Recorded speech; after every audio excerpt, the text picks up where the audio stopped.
But we need to lead. We need to be at the table. I apologize for interrupting. That's great that you're willing to look at reforms, but this isn't something that's just occurred. Throughout your career, these types of incidents have continued to take place.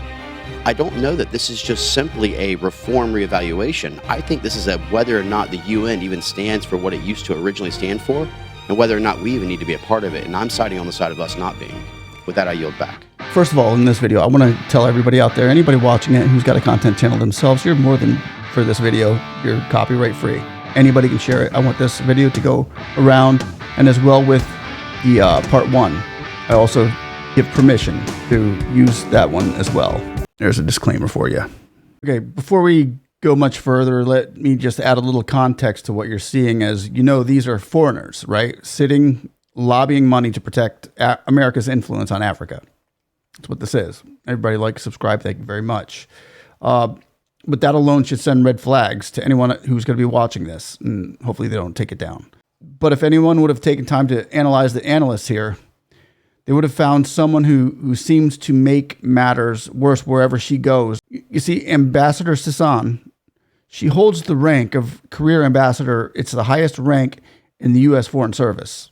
Ambassador Michelle J. Sisson, she was sworn in as Assistant Secretary of State for International Organization Affairs on December 21st, 2021. Now, she served as a U.S. ambassador to Haiti from February 2018 to October 2021.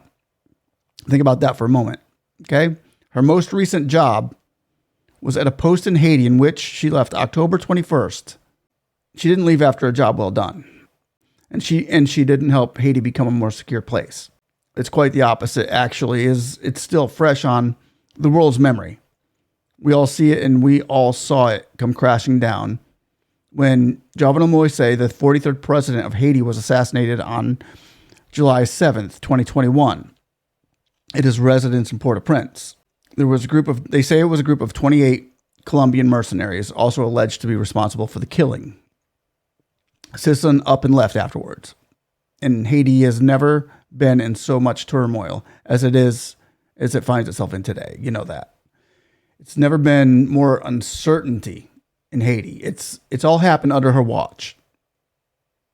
Her guidance. So it shouldn't come to a surprise that when people see her coming, they don't see a beacon of light who brings peace and stability to places that she gets assigned. She was the ambassador of Sri Lanka and Maldives from 2012 to 2014, and during her time there, I can't even begin to tell you about the unrest and monstrosities that took place by the narratives they concocted. That would take too long to go over this segment. But to condense it for you, there was wars, deaths, political takeovers, and things just like we saw in Haiti.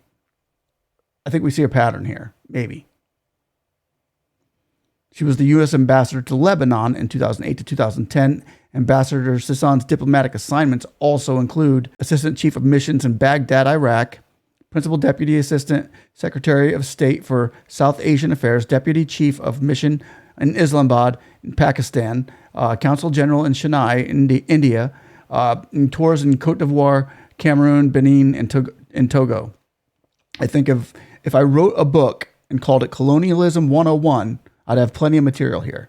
And for the cover of the book, it wouldn't have some old white man with a gun standing in front of a ship.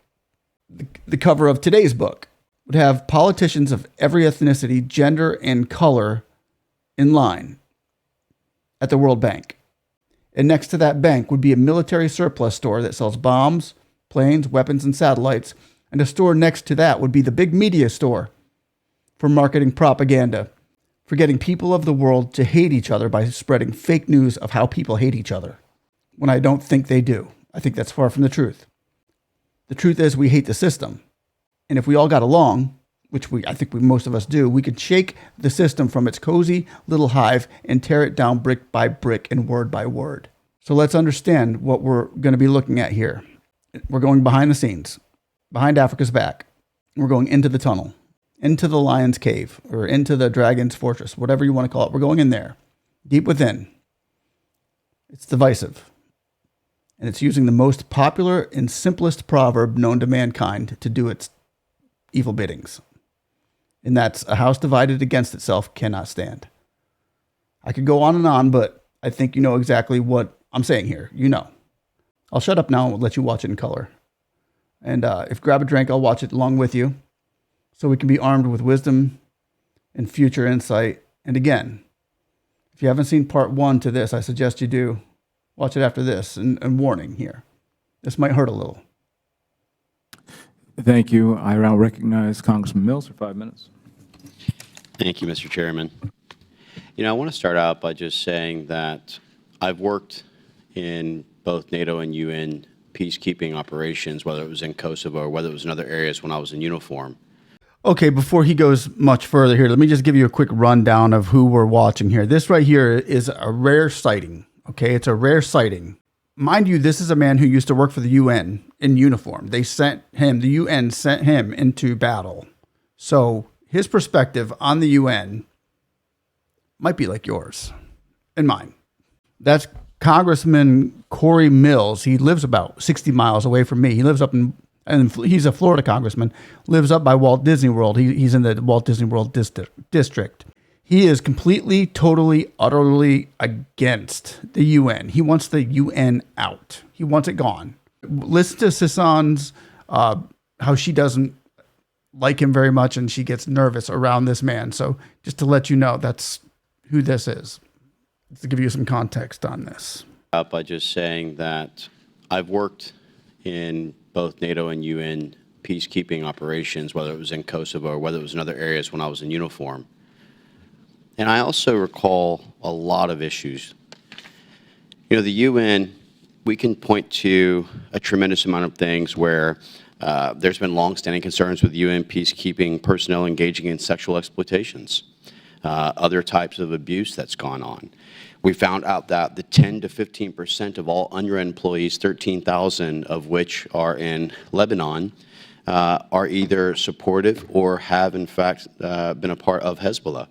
We found that 12 UNRWA employees actually took place in the October 7 attacks, and over 3,000 UNRWA teachers are on record and on video celebrating the attacks and the actual horrific incidents that took place. You also have radicalized curriculum that was part of the funding under the $343 million that America put forth. You have the United Nations Security Council, who, whether it be under General Secretary Ban Ki-moon or even Gutierrez, wouldn't even look at Resolution 2231 JCPOA violations when we had caught 2 different ships transporting mid-range ballistic missiles in direct violations of the actual UN resolutions. You know, I've started looking at it and referring to it not as the United Nations, but as useless nations. We're not doing our jobs. We haven't redefined exactly what it is that justifies the continuation of funding by American taxpayers when we have seen a immediate expansion of what China's been able to do. This hasn't prevented China from the propaganda, misinformation campaigns to sow doubt by developing nations where they're now moving away from the US dollar as a global currency. We haven't seen where this has in any way slowed down the Belt and Road Initiative. And in fact, the only thing that slowed down Belt and Road Initiative is China's own economy is suffering so badly that they couldn't continue to actually fund it. And they had more strikes last year in their workforce than they've ever seen throughout China's history. I mean, I'm having a difficult understanding of even justifying why we're a part of UN at all. And when these continue to be more and more of these issues that come back, we can continue to use the excuse, oh, well, we're not defined by, a couple of the employees. We're not defined by a couple of bad apples. I don't think it's a couple of bad apples. I think it's rotten to the core. And I think that there's an entire evaluation that needs to be looked at. And I do want to say that we, of course, watch like a hawk for any allegations in any other part of UN operations, including in humanitarian delivery, because it occurs there as well. But since we're here, to talk primarily about peacekeeping, we are leading on this. I believe that most member states and those who are watching this space see us pushing, calling for accountability, calling for the transparent reporting, calling for the repatriation of those who perpetrators. On a larger scale, sir, we do have an interest, I do believe, to my core, in making the UN better and working through the UN to deliver to these vulnerable populations. But we need to lead. We need to be at the table. I apologize for interrupting. That's great that you're willing to look at reforms, but this isn't something that's just occurred. Throughout your career, these types of incidents have continued to take place overseas. These types of sexual exploitations, abuses, funding of terrorist organizations. We now know that the billions of dollars that went in to Gaza, many of which that cash was used for the terror tunnels that was there to launch the attacks. I mean, we're funding our own terroristic attacks, and we're saying we're there for human rights reasoning, but then allowing our own employees to be able to violate the human rights of those who are most vulnerable. I don't know that this is just simply a reform reevaluation. I think this is a whether or not the UN even stands for what it used to originally stand for, and whether or not we even need to be a part of it. And I'm siding on the side of us not being. With that, I yield back. Thank you, Mr. McCormick. I would agree that allowing human rights violations and anti-Semitism rankling the UN is not leadership, is the exact opposite. I now recognize Congresswoman Kamala-Dove for 5 minutes. Thank you, Mr. Chair, and I guess just for the record, I support Taylor Swift. So, okay now. On a continent that is facing civil wars, insurgencies, and terrorism, peacekeeping missions provide life-saving security that many host governments are not able to sustain themselves. And despite funding constraints and tough operating environments, peacekeeping missions have historically succeeded in saving civilian lives, improving humanitarian access, and expanding state authority in rebel-held territory. They do this with multilateral authorization and funding at 1/8 the cost to American taxpayers of a comparable U.S. force. And frankly, without peacekeeping or tools like AU-led peace support operations, we are often left with only bad alternatives, kind of like being here in Congress. The United States would have to unilaterally shoulder the responsibility for funding and deploying American troops to conflict zones in Africa, and many of us can't even name all of the countries on the continent, or we would pave the way for malign actors such as the Wagner Group to become the security partner of choice for many African nations. A bad alternative. Talk about a bad apple. All right, ladies and gentlemen, I gotta chime in here. I can't handle it. Okay, first thing, there's two things. First off, this woman came out and says, I support Taylor Swift. Okay, that right there, red flag alone means that she's far left woke Democrat, okay, which also means that she is also going to talk about what's good and bad for Africa. After she just said she couldn't name all the countries in Africa, she's going to end up telling you what's good and what's bad. It's bad that Russia's there. It's bad the Wagner Group is there. It's bad they're doing this. Now we're getting into their decision-making. This is the part where we get into their decision-making on what kind of weapons we can sell Africa to countries, how much we'll loan them in weapons to fight against each other. They're not looking at Africa's best interest. They're looking at the West's best interest. How we can make money on this, how the United States can make money on this. That's what they're doing. And this is the problem. How many Africans do you see in there making the same decisions? There ain't none. None. It keeps going deep, and I'm going to try to shut up during it so that you guys can conjure your own. But I just had to bring it out there, because we're getting ready to get into these parts where Americans are deciding how much money we're going to go into there and how much UN and how much force we're going to be in there with without any input at all from Africa. Here we go. Sorry for the interruption. Leave some comments. So we have already seen this happen following the withdrawal of the mission in Mali, in part due to the Wagner Group. We have seen violence and conflict get worse. Understanding that the world benefits when there is peace and security and diplomacy on the African continent, we all have an interest in making peacekeeping missions as effective as possible. So questions. Principal Deputy Assistant Secretary Pratt, when people think about conflict on the African continent, they don't immediately associate it with important strides towards peace and security. So can you speak to the evidence of peacekeeping missions' successes on the continent of Africa?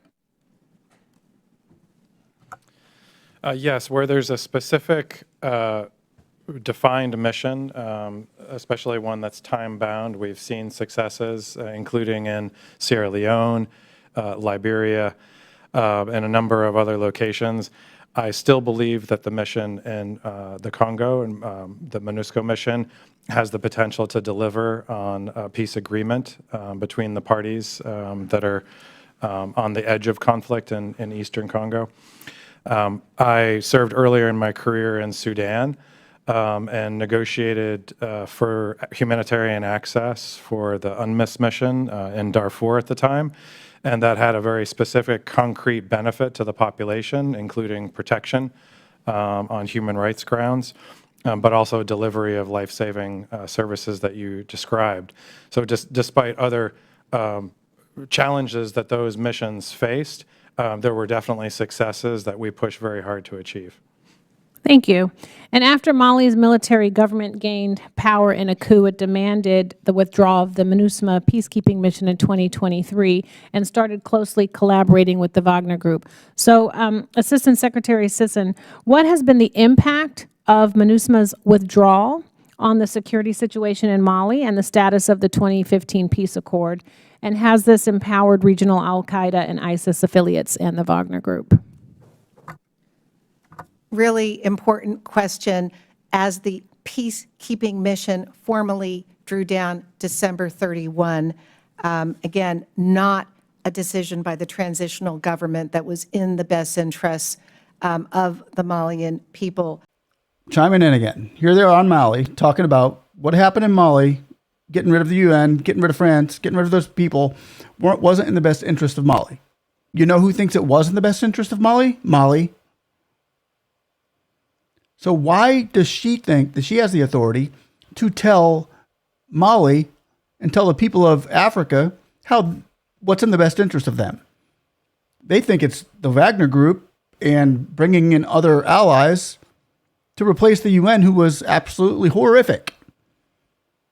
So she's campaigning right now. They're campaigning right now to go in and regain Mali. But sorry I chimed in there, but I just wanted to get my point across to let you know that this is what's going on behind closed doors. Keep watching. And let me know what you think. Really important question. As the peacekeeping mission formally drew down December 31, again, not a decision by the transitional government that was in the best interests of the Malian people. They just a couple of days ago, in fact, renounced or withdrew from what they call the Algiers Accord. So that's the political process. This is not going in the right direction.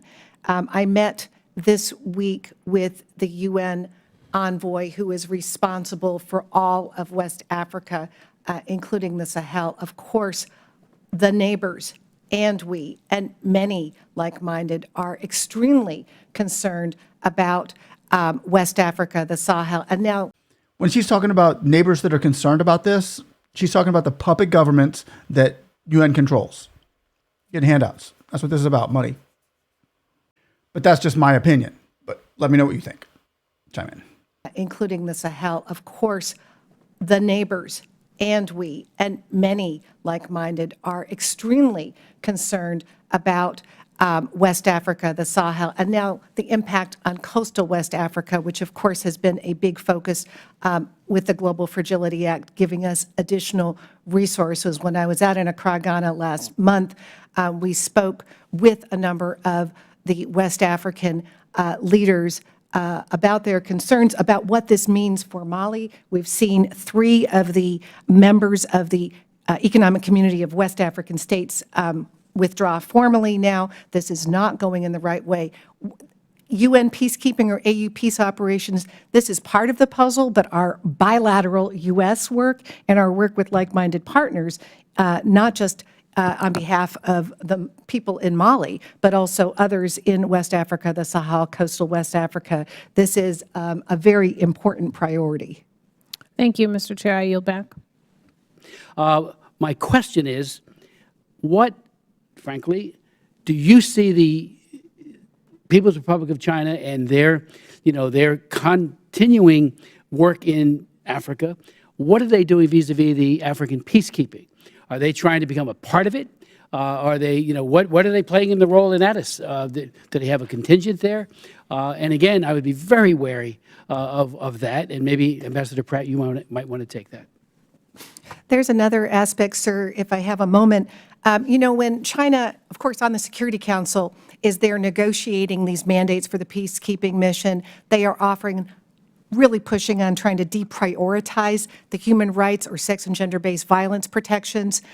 During that mandate, if they can't get it done in the Security Council, they go to the Fifth Committee, the Budget Committee of the United Nations, to try to chop out the budgets for these, and we push back against it. That's what we're there for. We are really pushing on this.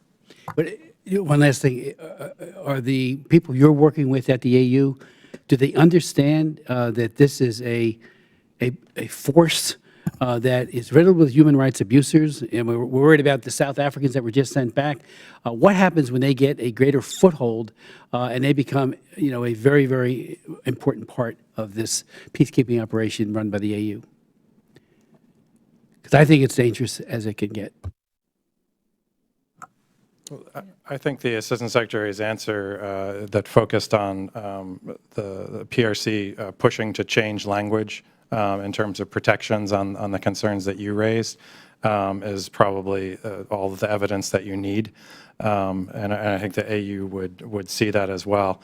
I will say that this UNSCR has built into it the language that we would want on protections in terms of missions. Chair now recognizes Ms. Weil. 5 minutes. Thank you so much. It's always nice when we can get a second round. And I just wanted to follow up on the Wagner Group, and there was mention, of course, in this testimony about what happened in Mali. And what I'd like to focus on is how our most successful peacekeeping case studies could help us bolster the international rules-based order that Russia so flagrantly violates. Can you, to the extent that you, and you don't need to repeat anything you've said already, but if there's anything more that you want to add on that, I'd love to hear it. No, thank you for that opportunity. I mean, clearly this UN system, the international system, is under threat because we've got both the PRC and Russia aggressively marketing their new or not so new vision of a global order, that's fueled by this authoritarian impulse. But, in terms of peacekeeping, that is just one tool. We have got to keep insisting on good governance. We have got to keep insisting on anti-corruption. We've got to keep insisting on inclusive political processes and political dialogues. In these countries in which these peacekeeping missions operate, there is a whole UN country team working together. UNDP may be running a civil society support program. UN Women may be lifting up women's voices. UN ODC, the part of the UN that deals with not only counter-narcotics, but also counting corruption, may have an anti-corruption. All of this works together. We, the U.S., we're on these executive boards. We're of all of these UN organizations. We are in there setting the mandates, setting the rules of the road. They all have to lift it up together. Conflict prevention, peacekeeping, but this focus on governance and transparency cannot be understated. And I think that is, if I've got one message here, we've got to keep ourselves at the table, at the head of the table, at these UN fora and these multilateral institutions, because the world is in trouble.